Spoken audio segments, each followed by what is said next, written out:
முத்தரையர் என்பார் கள்ளர் இனத்தைச் சேர்ந்தவர்கள் என்று பல்வேறு தொல்லியல் அறிஞர்கள் கூறியுள்ளனர்.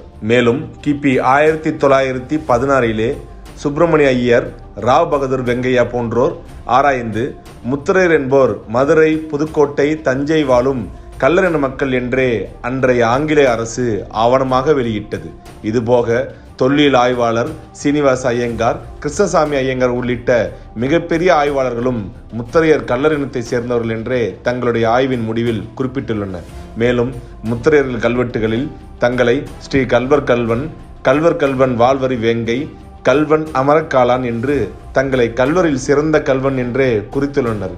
இதற்கு வலு சேர்க்கும் விதமாக தற்போது சோழர் வரலாற்று ஆய்வகம் சார்பாக வெளியிட்ட கல்வெட்டில் ஸ்ரீ குலோத்துங்க சோழத்தேவர் ஆட்சி காலத்தில் திருவெரும்பியூர் மணல்மேல் தேவர் கோவிலுக்கு திருமலகத்தை சேர்ந்த நாட்டை ஆளும் நாடாழ்வாரும் திருவெரும்பியூர் நாட்டின் பாடிக்காவல் அரையருமாகிய கள்ளன் திருமலக நாடாழ்வார் ராஜேந்திர முத்தரையன் என்று கல்வெட்டு கிடைக்கப்பெற்றுள்ளது.